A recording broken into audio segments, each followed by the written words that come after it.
Muito boa noite, minha Paraíba. Estamos ao vivo, começando a partir de agora mais um Frente a Frente aqui pela sua TV Arapuã. A democracia pressupõe convivência entre as diferenças e o Frente a Frente é aqui sempre um espelho dessa pluralidade. No programa de hoje você vai acompanhar um debate entre dois advogados militantes aqui na Paraíba que estão atuando em lados opostos. Neste caso aí, a partir do dia 8 de janeiro de 2023, do que aconteceu em Brasília. João Alberto, professor de Direito, advogado, vice-presidente da Ordem dos Advogados Conservadores do Brasil, que inclusive esteve lá em Brasília defendendo alguns dos participantes aí da manifestação do domingo do dia 8.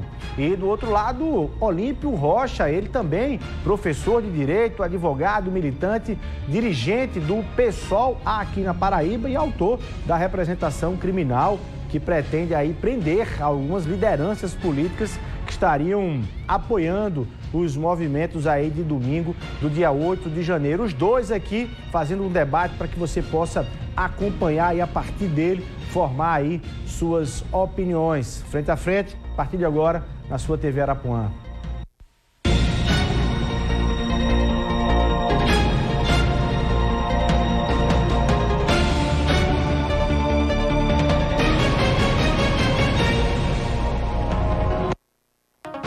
Muito boa noite, minha Paraíba, que bom poder reencontrá-la nessa segunda-feira, dia 16 de janeiro de 2023.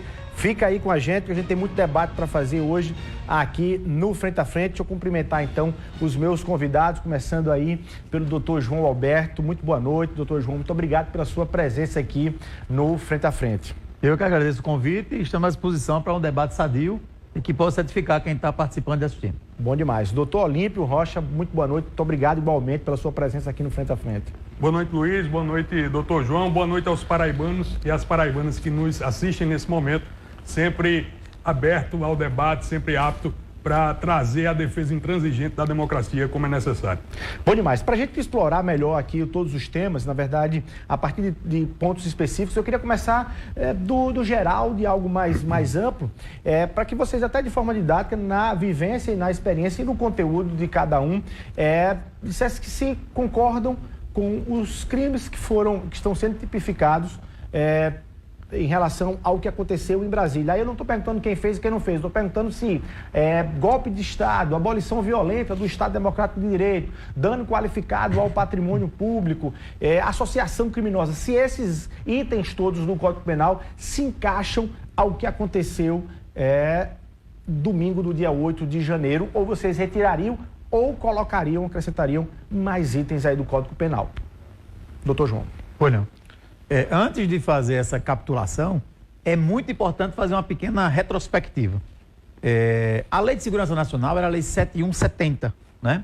E todos no Brasil recordam que o deputado federal Daniel Silveira foi preso, apesar das suas prerrogativas de deputado federal, quando ele fez algumas colocações infelizes em relação aos ministros do STF. Ele falou muitas verdades, mas algumas palavras soaram não com um tom muito elegante. E por isso ele foi preso. Enfim, todo mundo sabe dessa história. O que é que acontece? Nós da OACB representamos todos os deputados federais e senadores da esquerda que, ao passo que o deputado federal Daniel Silveira acusava os ministros de alguns delitos e algumas palavras inoportunas, inclusive, alguns deputados e senadores de esquerda acusavam o ex-presidente Jair Messias Bolsonaro de ser um miliciano, de ser um genocida. Então, nós pedimos a prisão em flagrante de delito de alguns ícones, né, do movimento de esquerda nacional, como Randolfo Rodrigues, como Jandira Fegali, como Gleice Hoffmann, etc. O que é que acontece? Chegando lá a notificação para o Randolfo Rodrigues, eles pediam um ofício para a OAB, né? E a OAB entrou com ação civil pública contra a OACB. É interessante que essa Lei de Segurança Nacional, que é uma lei antiga, muito antiga, depois de toda essa mobilização, ela foi assim rapidamente revogada. A revogação da Lei de Segurança Nacional 7170 passou a acrescentar artigos no Código Penal. E os artigos que foram acrescidos ao Código Penal são exatamente esses artigos que você falou agora. Da abolição, da tal, e isso, aquilo outro. Exatamente. Então, nós estamos falando de um artigo que veio para o Código Penal, eu quero que o doutor Olímpia, que vai concordar comigo, em 2021. Então, é uma matéria muito recente para você ainda não tem, por exemplo, o arcabouço jurisprudencial sobre essa matéria. Está começando agora, é muito recente tudo isso. Então, eu particularmente entendo que terrorismo não aconteceu de forma alguma. E eu vou explicar por quê. Certo. Porque o texto legal, eu não vou ficar aqui ler para vocês não, tá? O texto legal ele é muito claro. É a Lei 13.260, no seu artigo 2º, quando ele diz assim, que o crime de terrorismo ele passa a ser capturado quando ele tem vamos dizer assim, um efeito específico. Ele diz, o terrorismo consiste na prática por um ou mais indivíduos de atos previstos neste artigo por razões de xenofobia, discriminação, preconceito de raça, cor, etnia, religião, quando cometidos com a finalidade de provocar terror social generalizado. Então, veja bem, a motivação do crime de terrorismo passa pelo viés, as razões da xenofobia, discriminação, preconceito de raça, cor, etnia e religião. Ele tirou inspirações de natureza política? Exatamente. E o parágrafo 2º, conversar com gente inteligente é bom por causa disso, né? Encurta a nossa colocação. O parágrafo 2º do mesmo artigo 2 diz assim, o disposto neste artigo não se aplica, a conduta individual coletiva de pessoas em manifestações políticas, movimentos sociais, sindicais, religiosos, de classe ou de categoria profissional, direcionados por propósitos sociais ou reivindicatórios, visando a contestar, criticar, protestar ou apoiar, com o objetivo de defender direitos, garantias e liberdades constitucionais, sem prejuízo da tipificação penal. Esse texto está inserido no... Lei 13.260, 2016, Lei do Terrorismo. Houve crime? Claro que houve crime, sem dúvida. Houve crime de dano, muita coisa, mas terrorismo não houve. Essa é a minha conclusão em relação específica ao crime de terrorismo. Houve, por exemplo, a capitulação do crime de perseguição. Perseguição a que ou a quem? E eu estou dizendo que houve a capitulação desse crime porque como eu estava em Brasília, os delegados federais, eles tinham uma nota de culpa pré-impressa. Está aqui na minha mão. Esse documento veio exatamente de Brasília. E aqui ele tem a capitulação dos seguintes delitos. Artigos 2, 3, 5 e 6 da Lei do Terrorismo. 288, associação criminosa. 359L, abolição violenta do Estado Democrático de Direito. 359, golpe de Estado. 147, ameaça. 147A, perseguição. 286, incitação ao crime, além do dano ao patrimônio público. Então, isso aqui já estava pronto. Doutor Olímpio. Pois não, Luiz, doutor João, a pergunta do Luiz foi no sentido de quais seriam os crimes que poderiam se aplicar aos terroristas, e desde já me permita discordar, doutor João, são terroristas mesmo que não se enquadrem dentro da capitulação estritamente literal da lei antiterror, são terroristas do ponto de vista psicológico, são terroristas do ponto de vista moral, são terroristas do ponto de vista, eu diria, até literário também, e se não há a possibilidade de enquadrá-los dentro da lei antiterror, nesse momento eu penso que o STF, Supremo Tribunal Federal, Luiz, uma vez provocado, pode até dar uma interpretação extensiva à lei antiterror, a lei que tipifica os crimes de terrorismo, como fez, por exemplo, o doutor João, relativamente ao fato de que agora os crimes de cunho racista também se equiparam aos crimes de cunho LGBT fóbicos, de cunho transfóbicos, né? Mas, para ser mais específico, Luiz, o doutor João expôs aqui, são os crimes previstos à lei a partir do artigo 359 do Código Penal, crime de tentativa de abolição do Estado Democrático de Direito. Abolição violenta, né? Abolição violenta do Estado Democrático de Direito. Golpe de Estado. Golpe de Estado, né? Crime de dano, crime de incêndio, crime, inclusive, de lesão corporal, se for o caso de ficar comprovado que alguma daqueles terroristas praticou violência específica, não é?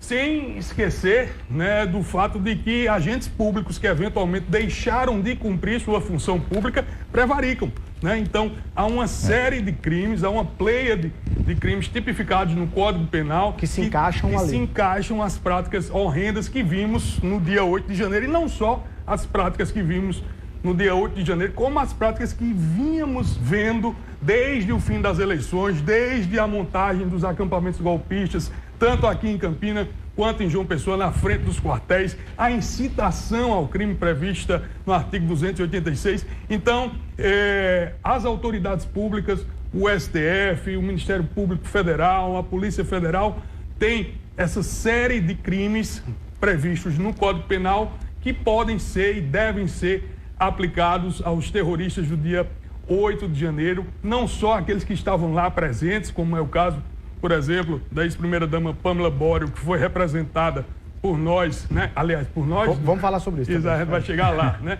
Mas só para concluir o raciocínio, todos esses crimes previstos no Código Penal devem ser levados em conta na hora de responsabilizar os que estavam presentes e os que financiaram e apoiaram o terror visto em Brasília. Doutor João. Vou querer só uma parte, doutor Olímpio, dizer que, obviamente, que nós temos convicções políticas totalmente divergentes, tá certo?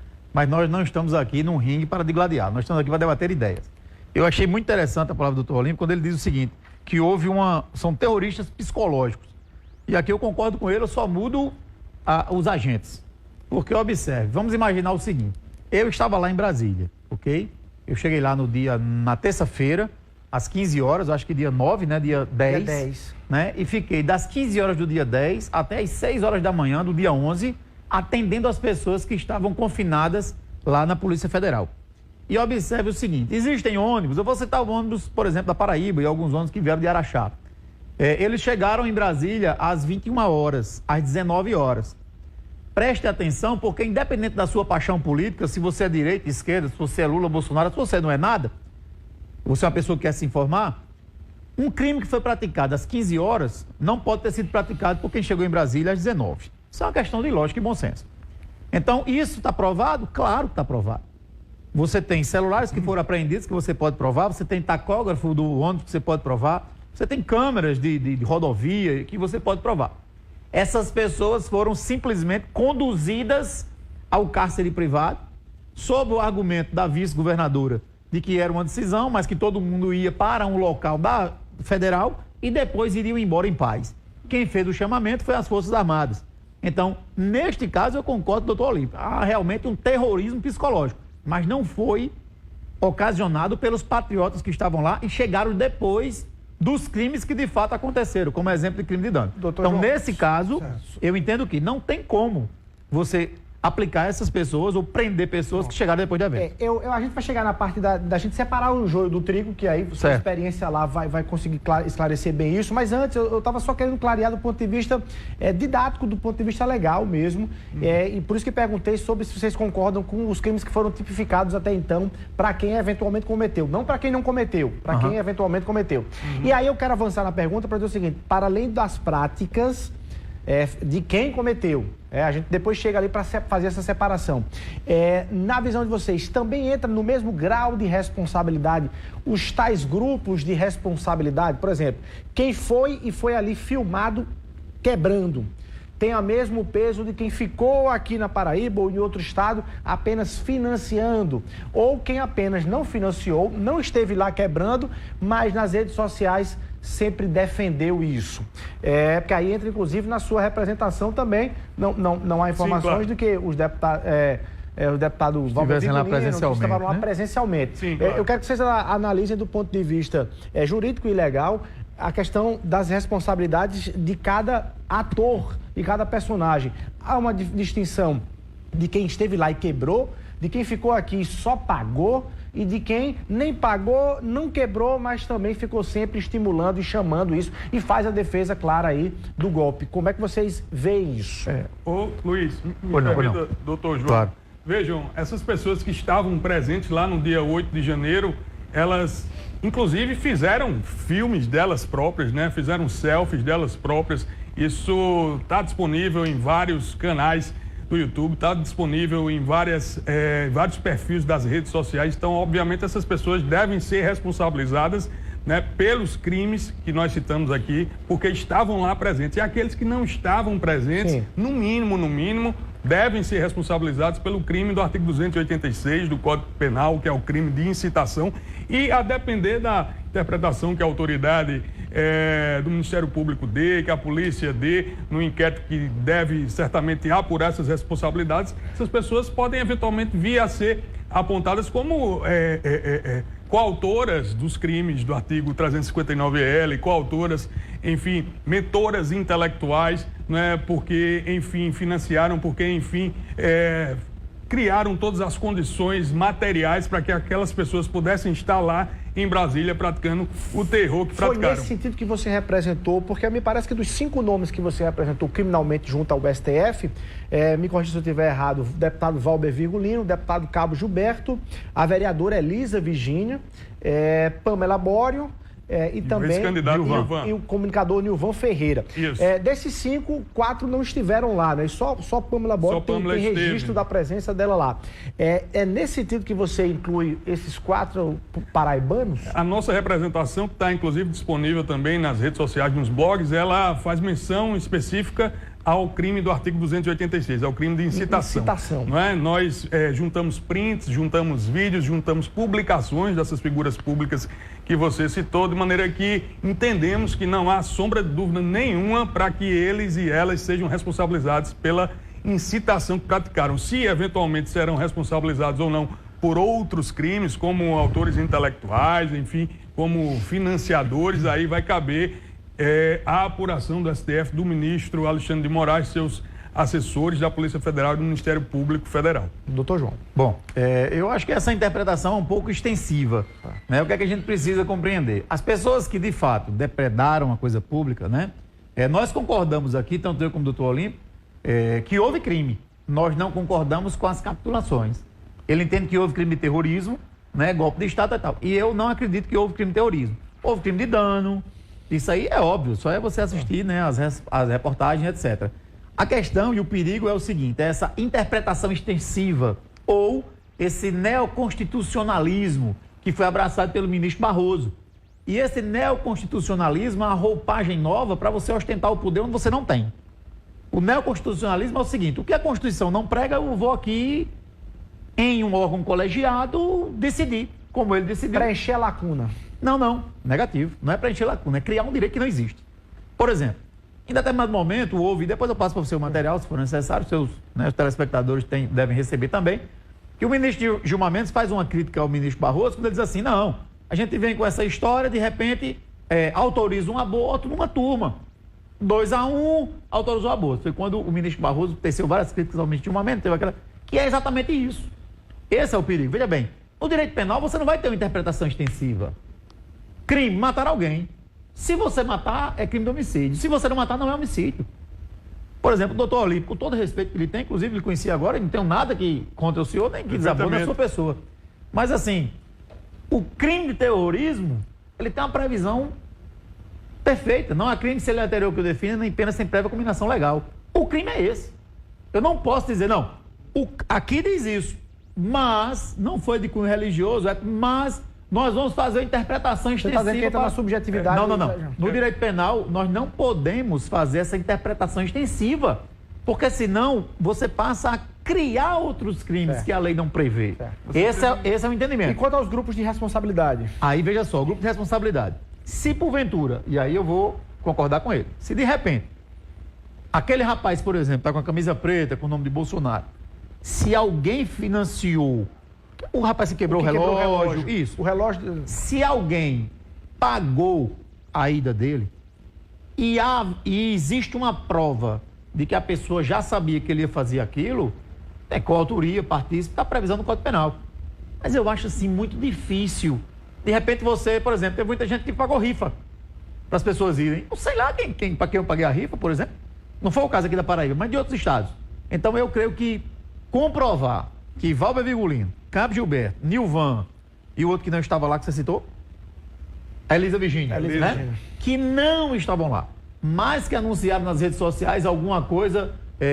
Mas você está falando de incitação, né? Isso aí é incitação. Não, de incitação. Né? Veja bem, eu não acho que é incitação. Eu acho que é a livre manifestação do pensamento. Nenhum que eu tenha acompanhado disse assim, vá lá e quebre, vá lá e desmorone. E você, de forma interessante, já está até destacando e antecipando uma defesa de possíveis financiadores, porque o cidadão pode dizer o seguinte, olha, eu de fato paguei para alguém ir, mas eu não paguei com a intenção de que ela fizesse isso. Não tem dolo. E o grande risco disso é você dizer, ó, Valber Virgulino, abolição do Estado Democrático, golpista e tal. Mas existe um crime no artigo 339 do Código Penal que ele diz assim, da causa à instauração de inquérito policial, procedimento investigatório criminal, de processo judicial, de processo administrativo disciplinar, de inquérito civil ou ação de improbidade administrativa contra alguém imputando-lhe crime, infração ou ato improbo que sabe ser inocente. Se eu não tenho prova de que aquela pessoa que quebrou aquilo, você pagou a passagem dela sabendo que ela ia quebrar, o risco é você incorrer numa denunciação caluniosa. Veja, em tese, isso é um direito de Agora entendimento. é preciso lembrar, doutor João, o seguinte, o direito constitucional, ele dá essa possibilidade, sim, da interpretação extensiva. A Constituição ela é um organismo vivo, né?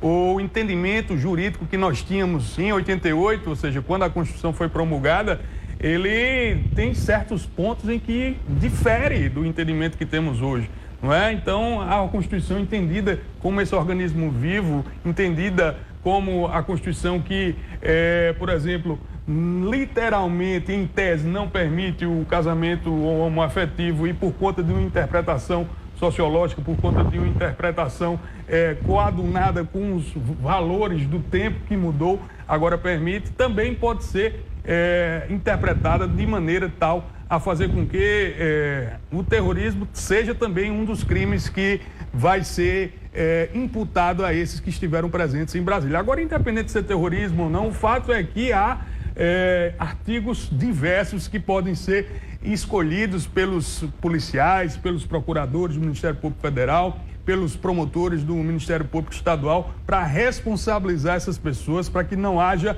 anistia, como infelizmente houve depois do período da ditadura militar aqui no Brasil. Pegar especificamente e objetivamente a questão da prática ou da eventual prática da incitação. E aí eu quero trazer objetivamente e perguntar, para que vocês possam contribuir com o nosso telespectador, Eu preciso só de uma pequena parte. Vamos. Quando a ex-presidente Dilma Rousseff foi impeachmentada, a Constituição Federal diz que a consequência de um processo de impeachment válido é a suspensão dos direitos políticos por 8 anos. A interpretação, ela não pode ser outra. É letra da Constituição Federal. Se você foi impedido, você tem 8 anos de inelegibilidade. O ministro Lewandowski, do STF, entendeu que no caso da ex-presidente Dilma, não se aplicava esse artigo da Constituição Federal. Então, estamos diante de um neoconstitucionalismo, onde o ministro entende que a Constituição diz isso, mas, de acordo com a construção sociológica, filosófica e tal, eu agora vou dar esse entendimento. E é esse o problema. Porque quando você tem a lei escrita que é para te dar segurança. Você vai saber o que você pode ou não pode fazer porque está escrito. Agora, você deixa de saber o que é certo e o que é errado, porque os julgadores vão analisar se aquilo que está na lei pode ser extensivo ou restrito para enquadrar no entendimento dele se você cometeu ou não um ato-ilícito. Isso eu discordo. E outra, quando eu falei da não interpretação extensiva, foi da lei penal e não da Constituição, embora você também não o faça. Esse é o entendimento em relação ao voto, inclusive, do ministro Lewandowski, quando o impedimento da presidente Dilma. Tá. Eu ia lhes perguntar objetivamente, sobre a Jair Messias Bolsonaro, o ex-presidente Jair Messias Bolsonaro, se ele se enquadraria em algumas dessas práticas, sobretudo na prática da incitação. E aí vou além, se aquilo que foi encontrado na casa do ex-ministro da Justiça, Anderson Torres, o tal minuta do documento de decretação de estado de defesa no Tribunal Superior Eleitoral em questionamento ao resultado das eleições, se aquilo dali é prova material, batom na cueca, para quem está nos acompanhando e poder entender, é batom na cueca para o ex-presidente Jair Bolsonaro. Ou seja, onde é que vocês enquadrariam Bolsonaro nessa história toda?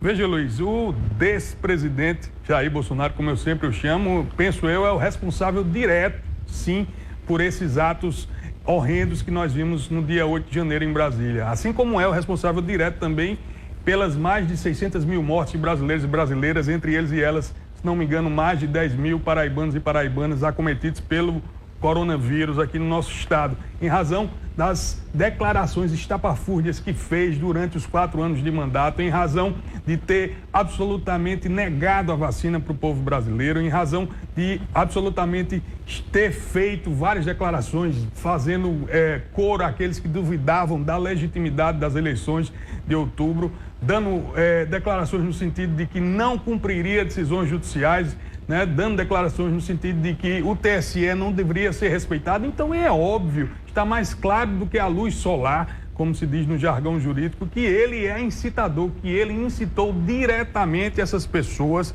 que resolveram atacar o Estado Democrático de Direito. E em razão disso, não sou eu que digo, é o próprio Procurador-Geral da República que apresentou essa semana, vocês acompanharam, uma representação pedindo a inclusão do despresidente Jair Bolsonaro nos inquéritos que apuram esses ataques fascistas e golpistas. Então, Jair Bolsonaro, a partir de agora, não tem mais... A partir de agora não, né? Desde o fim do ano, não tem mais foro por prerrogativa de função. É investigado. Você acha que ele será responsabilizado? Espero que seja responsabilizado de maneira que a gente tenha uma punição que faça com que as pessoas vejam que com democracia não se brinca, que faça com que as pessoas vejam que com o Estado Democrático de Direito não se brinca. Jair Bolsonaro e seus asseclas, seus filhos, que não dão um prego numa barra de sabão, inclusive, precisam ser presos para que a democracia seja reestabelecida totalmente aqui no nosso país.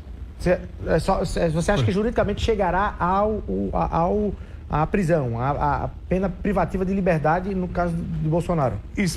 Não faria esse exercício de futurologia, Luiz, mas espero que sim, né? Espero que as autoridades responsáveis façam os pedidos necessários no sentido de que o ex-presidente Jair Bolsonaro venha a ser preso preventivamente, se for o caso, extraditado lá dos Estados Unidos, onde eles estão fazendo aquela reunião lá que o pessoal está chamando de ustrafolia, né? Todos os próceres da extrema-direita, o governador do Rio, o Mourão, o Sérgio Moro, essas figuras que atacaram vilmente a democracia nos últimos anos do nosso país, me parece que estão presentes lá em Miami, né, fazendo essa ustrafolia e confabulando sobre quais serão os próximos passos que darão para atentar contra a democracia no Brasil. E é contra isso que nós devemos lutar. Espero, portanto, que as autoridades ajam de forma veemente, rápida e concreta para impedir qualquer novo ataque à nossa democracia e prendam os responsáveis. Doutor João, concorda? Não, discordo frontalmente, com todo respeito. Mas assim, discordo, e nós precisamos fazer um exercício de memória, né? Como conservador, a gente tem sempre que olhar um pouquinho a história. Primeiro você precisa saber, e isso aí está lá no site do Planalto, que a lei das eleições é a lei 9.504/97. Essa lei não previa o voto impresso, ok? Não existia o voto impresso. Mas em 2015, o Congresso Nacional votou, deputados, senadores e tal, o voto impresso. E foi sancionado pelo presidente da época, que não era o presidente Jair Messias Bolsonaro. Para mim, presidente Jair Messias Bolsonaro. E o que acontece? O voto impresso foi uma realidade. Em 2015, você tem fotos da UOL, inclusive, de urnas eletrônicas com impressora, com receptáculos do voto. Fantasmagoricamente, em 2018, fevereiro, o STF julga uma ADI, uma ação direta de inconstitucionalidade.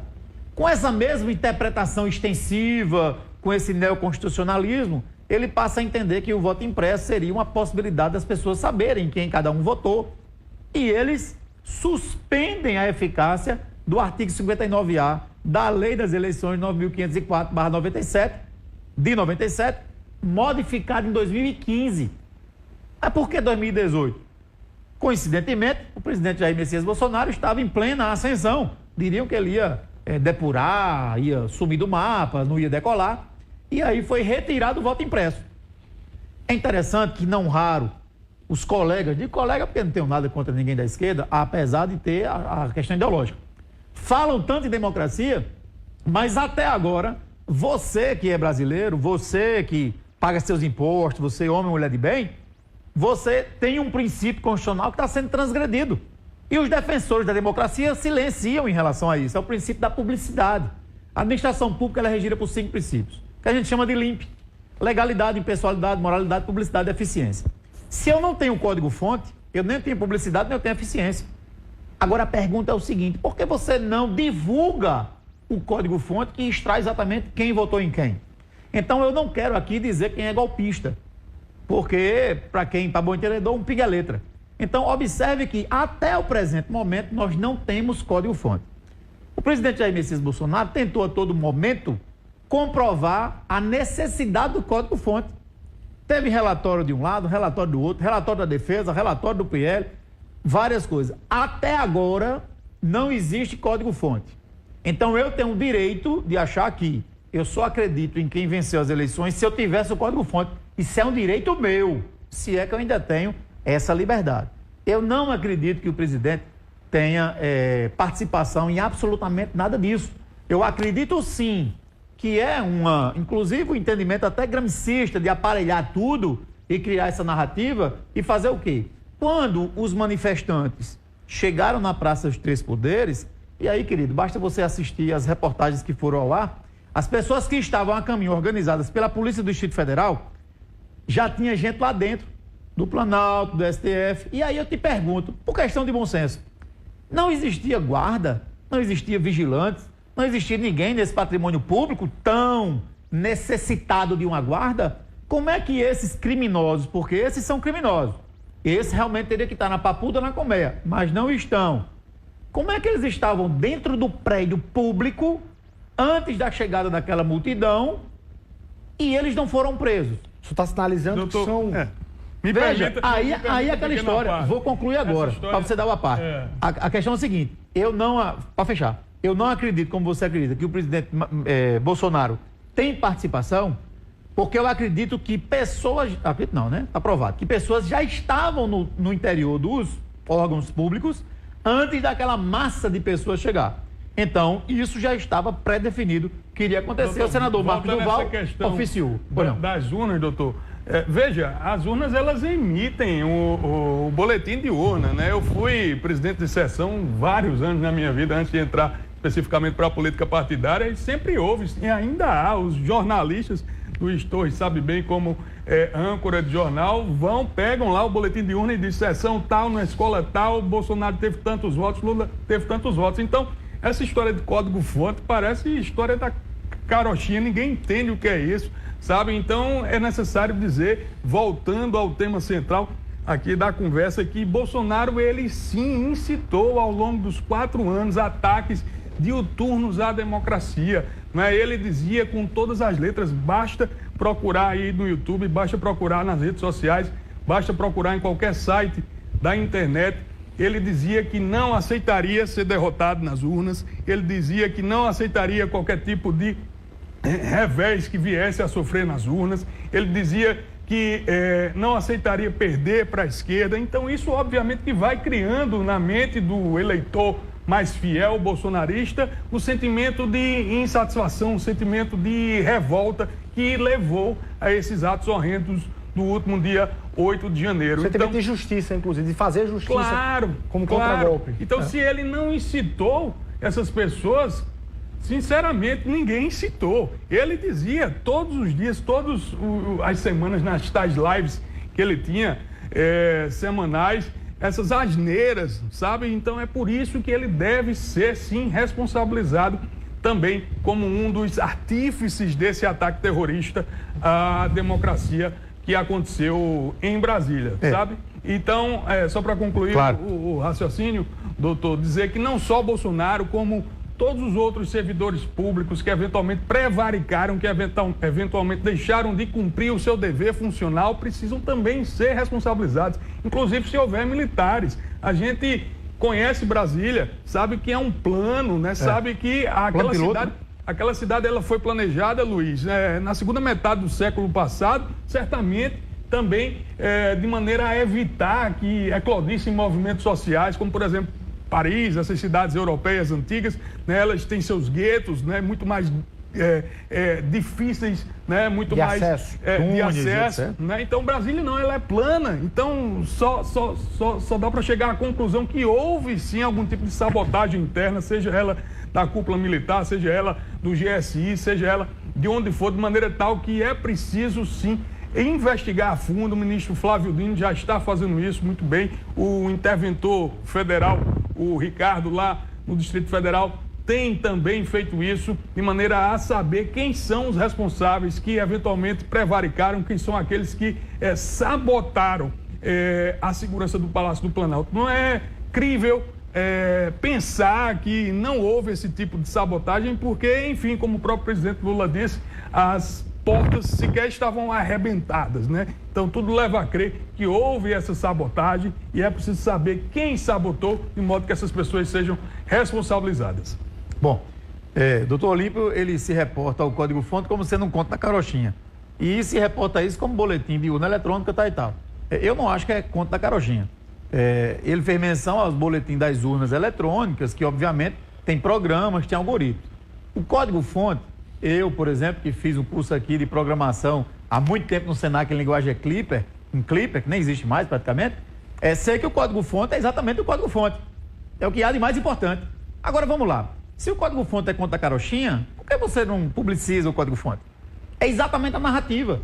Veja, a verdade está no código-fonte. Mas nós temos que dizer ao público que é conto da carochinha para ninguém ter acesso, porque é simplesmente um conto de fadas. Mas não é. E se é, publicize o código-fonte. E não as urnas que você tem, urnas de determinada data, urnas de datas anteriores, etc. E outra. E aí nós concordamos. Se algum servidor público não defendeu o patrimônio que estava lá para defender, ele cometeu prevaricação. E ele tem que responder por isso. Se ele é militar ou não quero saber se ele é militar. Isso é irrelevante em relação a isso. Se ele é funcionário público e prevaricou, ele tem que ser julgado, processado e etc. Inclusive, essa mesma veemência, já que falou do Covid, em relação à apuração desses fatos, nós precisamos também, em relação ao Covid, em respeito às pessoas que vieram a óbito, apurar a responsabilidade de governadores, como Flávio Dino, no estado do Maranhão, como João Azevedo, no estado da Paraíba, em relação à questão dos respiradores. Veja, isso também acabou atrapalhando, porque nós temos o consórcio do Nordeste, que atrapalhou essa didática da condução em relação ao Covid. Então, eu acho que o Covid não é assunto desse programa, mas como foi chamado, eu acho que nós temos que apurar exatamente tudo, inclusive a responsabilidade desse, que compraram respiradores onde se vende vinho. Isso é muito perigoso. Só para fazer um registro, daqui a pouco a gente coloca aqui as informações. O governador João Azevedo, agora, no começo da noite, anunciou novos nomes aí do secretariado do Estado. Na verdade, a maioria deles, nomes confirmados nas pastas que já exercem hoje. A gente vai rapidinho para o intervalo comercial. No próximo bloco eu vou querer saber dos senhores se vocês consideram que o afastamento do governador Ibanez Rocha foi arbitrário ou não, se a prisão do ex-ministro da Justiça, Anderson Torres, foi arbitrária ou não, e, basicamente, se vocês consideram o ministro Alexandre de Moraes um herói ou um vilão da democracia aqui no Brasil. Vamos rapidinho para o intervalo comercial, um minutinho, a gente volta aqui no Frente a Frente.